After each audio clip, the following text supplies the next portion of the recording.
Hello. Hello. क्या was this? Sir आपका phone आया था कुछ टाइम पहले। क्या नाम है आपका? विश्वनाथ प्रताप सिंह। विश्वनाथ जी, हाँ। सर मैं अंकुर बात कर रहा था, कलेक्शन मैनेजर HDFC बैंक से। जी बताइए। हाँ विश्वनाथ जी, एक छोटी सी रिक्वेस्ट है आपसे। जी ठीक है।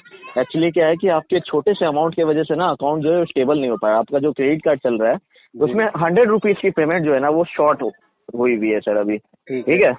तो प्लीज अभी आप इमीडिएटली कर दीजिए, क्योंकि मैं अभी फिलहाल के लिए ऑफिस में ही बैठा हूँ, अभी निकलने वाला ही था। मैं अपडेट करके यहाँ से निकलूंगा सर। सर देखो अंकल जी, पेमेंट इसकी नहीं, मैं अभी तो कर नहीं पाऊंगा। क्या हुआ सर? हाँ, इसकी पेमेंट मैं कर नहीं पाऊंगा सर। क्यों? क्या हो गया? हुआ कुछ भी नहीं सर, क्या करें? मिनिमम पेमेंट कब तक बंदा भरेगा बताओ? अच्छा तो मैं सेटलमेंट करवा देता हूँ सर इसका। अभी मुझे चाहिए नहीं ना सर। अब जब मुझे चाहिए तब मिला नहीं। अब मुझे आप अभी आप दे रहे हो, अब चाहिए नहीं, क्या करूं सर? जब हमने मांगा नहीं तो नहीं तो देखो सर, हमने बैंक से हम्म, कस्टमर केयर फोन करके मांगा तो मैं मिला नहीं। दो हम्म, तीन बार फोन किया, बोले आप हम्म। मिनिमम भरते हो, मिनिमम भरते हो, तो हम भरते रहे सर अब देखो, लास्ट अकाउंट में जब आपका। सर मैं हट हाँ चुका हूँ। तो मैंने सोचा अब जो होगा अब लास्ट में देखते हैं यार। हाँ, तो इसलिए मैं आपका सेटलमेंट करवा के दे रहा हूँ ना सर, मैं तो आपको सर यही बोल रहा हूँ। 2100 रुपया हर महीना बंदा हर महीना भर रहा है, एक डेढ़ साल से, तो कितना हो गया आप जोड़ लो। मैं समझ गया आपकी बात सर, लेकिन दिक्कत क्या है मैं आपको एक बात क्लियरली बता देता हूँ। हाँ जो आपकी करेंट आउटस्टैंडिंग होगी ना, हाँ उस पे प्रिंसिपल अमाउंट चेक किया जाता है। ठीक अगर है प्रिंसिपल अमाउंट जो है आपका वो जीरो के लगभग रहेगा ना, तो आपका 50% के अप्रॉक्स जो भी आउटस्टैंडिंग रहेगी उस पर बैंक सेटल कर देगी। ठीक है। और उसमें सेटलमेंट का एक प्रोसेस होता है। करना ये है आपको कि कोई भी नियर बाई ब्रांच में आपको पहले विजिट करनी है। ठीक है। ठीक है ठीक है विजिट करने के बाद आपको बोलना वहाँ पे ये है कि अपना कार्ड नंबर साथ में लेके जाइएगा आप। ठीक है। और ठीक वहाँ है पे बोलना आपको ये है कि मेरी एक CRM की रिक्वेस्ट है, वो रेज करनी है। ठीक है। ठीक है। तो वो आपको आपसे क्रेडिट कार्ड नंबर मांगेंगे, आपका CRM जो रिक्वेस्ट है वो रेज कर देंगे। अरे ठीक है। सर जी, मैं तो जैसे इसका जमा कर रहा था ना। मैं तो वैसे EMI भर ही रहा था इसका, 2-3 2100 2200 भर रहा था। तो मैंने हम्म, बैंक वालों को फोन किया, मैंने 2-3 बार बोला मैंने, सर मेरा इसमें EMI में कन्वर्ट कर दो, जो मेरी हम्म, अमाउंट है इस पे टोटल, हम्म, वो हम्म, सारा हम्म, अब EMI में कर दो, एक डेढ़ साल हम्म, का जो भी बना दो। हम्म, पर वो कह रहे सर ऑफर नहीं, ऑफर नहीं। लास्ट में हाँ बंदा तो मैं आपको एक बात बता दे रहा हूँ, आप ध्यान से सुनिएगा सर। जी एक्चुअली क्या है कि एक लिमिटेड पर्टिकुलर कस्टमर जो है ना, वो कस्टमर ही सिर्फ एलिजिबल होते हैं EMI कन्वर्जन के लिए। जिन कस्टमर्स की ऑलरेडी आउटस्टैंडिंग चल रही होती है, उन कस्टमर्स का EMI में कन्वर्जन का कोई प्रावधान नहीं है। एक चीज ऐसा हो सकता है कि अगर कस्टमर जो अपनी पूरी अमाउंट जो भी आउटस्टैंडिंग है वो एक साथ क्लियर कर दे, उसके बाद जो भी कार्ड जैसे कि आपका फ्री हो गया, ठीक है, आउटस्टैंडिंग नील होगी, उसके बाद एक बार में आप जो फ्रेश परचेसिंग करोगे ना अपने कार्ड के ऊपर में, उस पे EMI बन सकती है। लेकिन अगर ऑलरेडी आउटस्टैंडिंग चल रही है तो उस पे EMI बैंक जो है नहीं बना रही है, HDFC स्पेशली। आप दूसरे बैंकों में भले ही आप करवा सकते हैं, बट जो प्रावधान ही नहीं है तो कोई भी एम्प्लॉय आपके लिए कैसे कर देगा, चाहे वो कस्टमर 20,000 का हो या 20 लाख का हो। किसी भी कस्टमर के लिए वो प्रावधान नहीं है। ठीक है। इसलिए मैं आपसे ये बोल रहा हूँ कि अगर आप सेटलमेंट कराना चाह रहे हैं, डेफिनेटली ये सेटलमेंट हो जाएगा आपका। Don't worry about that. ठीक है। बट द थिंग इज कि मैं आपको जब लेटर देता हूँ उसके बाद से आप जो है आपका जो लेटर जो रिसीव होती है ना, उसमें सारा क्लियरली विजिबल होगा कि हाँ ठीक है 6 महीने की इंस्टॉलमेंट बनेगी उसमें। ठीक है ना। 6 महीने के अंदर जो भी फिलहाल तो आपका सर देखो, मैं सीधे साफ साफ कर दूं, मैं अभी HDFC से कोई मतलब ना तो पैसा देना चाहता हूँ ना लेना चाहता हूँ। सीधे बता दो, सीधे साफ शब्दों में। क्योंकि मैं तो सर एक डेढ़ साल देखिए, तो मैंने मिनिमम भरा है। अब मैं एक डेढ़ साल बाद भी भरूंगा भरूंगा इसको। ऐसा नहीं अब एक डेढ़ साल मिनिमम भरा, अब एक विदाउट DSL भरूंगा, इसके बाद भरूंगा मैं। नहीं मैं सेटलमेंट आपका कर देता हूँ। ठीक है। सेटलमेंट के बाद ही आप पेमेंट स्टार्ट करना सर, मैं तो आपको बोल ही रहा हूँ। 50% का वेवर आपको मिल जाएगा जो भी आउटस्टैंडिंग आपकी चल रही है। सर कार्ड कितने का? 30-40 हजार का कार्ड ही है। 30-40 हजार तो मैं भर चुका हूँ फालतू के पैसे।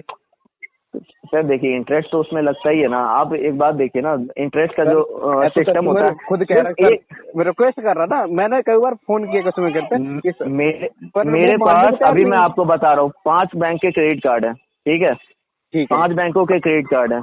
ओके। ठीक है मेरे ठीक पास है HDFC का भी है, ICICI का भी है, RBL का भी है। RBL में मैंने पर्सनली जो है 1 लाख के यूसेज पे मैंने अपनी EMI कन्वर्ट करा दी। बट एम्प्लॉय होने के बावजूद मेरा HDFC में कोई भी EMI की फैसिलिटी मेरे को प्रोवाइड नहीं करी गई।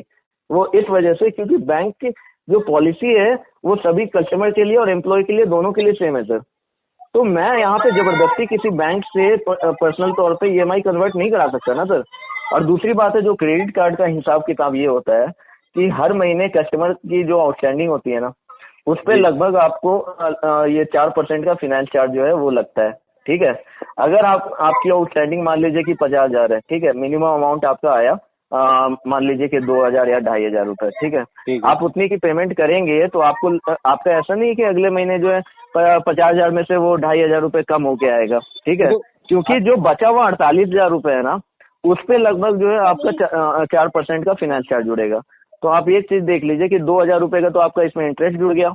आप देखिए कि पेमेंट करने के बाद भी आपकी आउटस्टैंडिंग तो वहीं पे खड़ी रहेगी, है ना। ये रीजन होता है, इसलिए कस्टमर को ये सजेस्ट किया जाता है ये मिनिमम अमाउंट ना भरे करें। आप जो पेमेंट करेंगे तो अपनी टोटल मैक्सिमम जितनी पेमेंट हो सकती है ना उतनी ज्यादा करें, ताकि आपका जो इंटरेस्ट पार्ट है वो बचे हुए अमाउंट पे ही लगे सर। ठीक है, आपके आपके बता दूं सर, साफ शब्दों हाँ में बता दूं अंकुर जी, मैं अभी इस पे कार्ड पे कोई पेमेंट नहीं करता हूँ, मैं कोई भी 1 रुपए का ये आधी पैसे की नहीं करना चाहता हूँ मैं। सिर्फ साफ शब्दों में अब तो घुमा फिरा के बोलूँ तो कोई फायदा नहीं है। मैं घुमा फिरा के बोल सकता हूँ पर नहीं, मैं करना ही नहीं इस पे। बाकी जो होगा आगे मैं देखता हूँ। विश्वनाथ जी देखिए, मैं साफ सेटलमेंट आप शब्दों करवा लीजिए ना सर। आपका लगभग 40,000 रुपए की आउटस्टैंडिंग है, उसमें 50% की मैं वेवर प्रोवाइड कर रहा हूँ, 6 महीने का टाइम पीरियड मिल जाएगा। सर जी मैं 40,000 तो भर चुका हूँ, तो मैं सीधे साफ दूंगा, मैं अभी इस कार्ड पे कोई पेमेंट कोई लेन देन कुछ नहीं करना चाहता हूँ। जो भी ड्यू बढ़ रहा है बढ़ने दो, बढ़ जाने दो, ढंग से बढ़ जाने दो, जब भर रहे हैं तो ढंग से। देखिए अब देनदारी है तो आज नहीं तो कल तो वो देना ही है ना जी सर। सर, जी अब सर, ये जी सर। आउटस्टैंडिंग आप जो बढ़ाते चले जाएंगे उससे नुकसान किसका है, वो आपके क्या होगा मेरा ना। सर, मेरा है। तो मैं वही बोल रहा हूँ, देखिए अब किसी आप जो पेमेंट कर रहे थे 2-2.5 मतलब 1 साल से आप बता रहे थे, लेकिन मिनिमम अमाउंट के पेमेंट से कोई फायदा नहीं होता है ना सर। सर आप स्टेटमेंट खुद चेक कर लो ना सर। मैं स्टेटमेंट खुद चेक करके कॉल किया था मैंने आपको। आप जो मैं कोई वर्बली झूठ मतलब ऐसे बोल रहा हूँ सर, हमारे पास कस्टमर 15 साल से भी कार्ड यूज कर रहे हैं, लेकिन उनको भी पता है कि मिनिमम अमाउंट के पेमेंट से फायदा नहीं होता। आप मिनिमम अमाउंट करेंगे तो वो तो इंटरेस्ट पार्ट ही जाता होता ना। मैं तो कंपनी यही बोल रहा था कि मेरा ये कन्वर्ट उसमें कर दो EMI में। तो आप ये देखिए ना, EMI जब मेरा नहीं कन्वर्ट हुआ एक एम्प्लॉय होने के बाद, तो फिर आपका कैसे हो जाएगा। इसकी लिमिटेड कस्टमर्स जो एलिजिबल होते हैं बेस में, उन्हीं कस्टमर्स की EMI में कन्वर्जन पॉसिबल होती है। जब आउटस्टैंडिंग ऑलरेडी खड़ी है उस पर EMI जब बैंक प्रोवाइड कर ही नहीं रही किसी भी कस्टमर को, एक्सेप्शनली आपके लिए कैसे कर देगी सर। मैं सीधे बता दूं सर, अभी तो मैं इस कार्ड पे 1 पैसा पेमेंट करने का राजी नहीं हूँ। करूंगा जब मेरे पास पेमेंट होगा तो समझ गया आपकी बात, लेकिन आपसे एक रिक्वेस्ट है सर, आप जो ना मैं प्लीज अपने कार्ड के ऊपर एटलीस्ट इंटेंशन तो आप शो कीजिए सर। 100 रुपीज की एटलीस्ट आप पेमेंट आप क्लियर कर दीजिए सर। खत्म कर दिए, मैं बता दूं सही। इंटेंशन शब्द होता है ना, मैंने हटा रखा है। इंटेंशन शब्द मैंने हटा रखा है, तो इसलिए मैंने विश्वनाथ जी आप समझने की कोशिश कीजिए। अपने आप पेमेंट कर रहा बिना कहे, आपको कहने से नहीं। बिल्कुल बिल्कुल आपकी रेगुलर बेसिस पे पेमेंट आई है सर, लेकिन अभी फिलहाल अब इंटेंशन हटा दे तो वो नहीं करेगा। ये सीधी मैं इंटेंशन हटा चुका हूँ, सीधी शब्द। मैं घुमा फिरा के बोलूँ तो कोई फायदा नहीं है, फिर आपका टाइम वेस्ट करूँ, क्या फायदा है। तो मैं सेटलमेंट के लिए भी बैंक आपसे रेडी है। अभी मैं कुछ नहीं कर सकता हूँ सर इस कार्ड के साथ। तो मैं यही बोल रहा हूँ विश्वनाथ जी, एटलीस्ट 100 रुपीज की आप पेमेंट कर दीजिए। शॉर्ट पहले जो पेमेंट करी आपने उसमें शॉर्ट है ना सर, प्लीज 100 रुपीज आप कर दीजिए। मैं ज्यादा अमाउंट नहीं बोल रहा चाहता हूँ, बता दूं मैं 100 रुपए करने को मैं आपको पर्सनल दे सकता हूँ। आप चाहो तो मैं पर्सनल नहीं, ये अलाउड नहीं है सर, बिल्कुल नहीं है सर। इस तरीके से मत कीजिए। मैं 100 रुपए वाली बात नहीं, मैं आप चाहो तो मैं आपको मैं जानता भी नहीं। मैं आपने बोला मैं अंकुर बात कर रहा हूँ HDFC में, ठीक है, बट मैं आपको पर्सनल भेज सकता हूँ। मैं इस कार्ड को मारना चाहता हूँ। नहीं कि मैं इस कार्ड से सर एक बात आप देखिए, मैं विकासपुरी में बैठ रहा हूँ सर, आप एनी टाइम कभी भी आकर के मेरे से मिल सकते हैं। नहीं सर, वो मैं मानता हूँ, वो बैंक चलो अलग नजरिए, पर मैं इस कार्ड पे अभी मार नहीं चाहता हूँ क्योंकि मर चुका है, तो ढंग से मरने दो। तो कोई पेमेंट आप नहीं करेंगे सर? नहीं सर, मैं आपको 100 रुपए पेमेंट में पर्सनल भेज दूंगा, कोई दिक्कत नहीं मेरे को। नहीं सर देखो, ये अलाउड ही नहीं है बिल्कुल भी, आप ऐसा बिल्कुल मत कीजिएगा।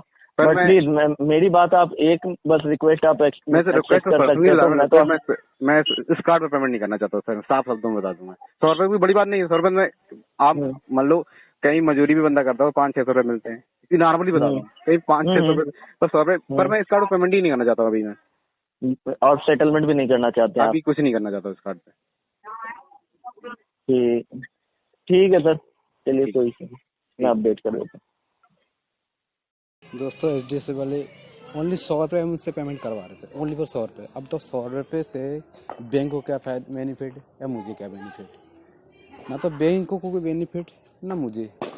बस ये है क्रेडिट कार्ड वो रिकवरी में जो है चलता रहेगा, मतलब इंटेंशन बैंक वालों को दिखेगी कि बंदा पैसा जमा करने वाला बंदा है। बस वो एजेंट अपना ये इंटरेस्ट शो कर रहा था कि बैंक को ये बताना था कि कि बंदा पैसा जमा करने वाला, कोई दिक्कत नहीं, पैसा मिल जाएगा बस।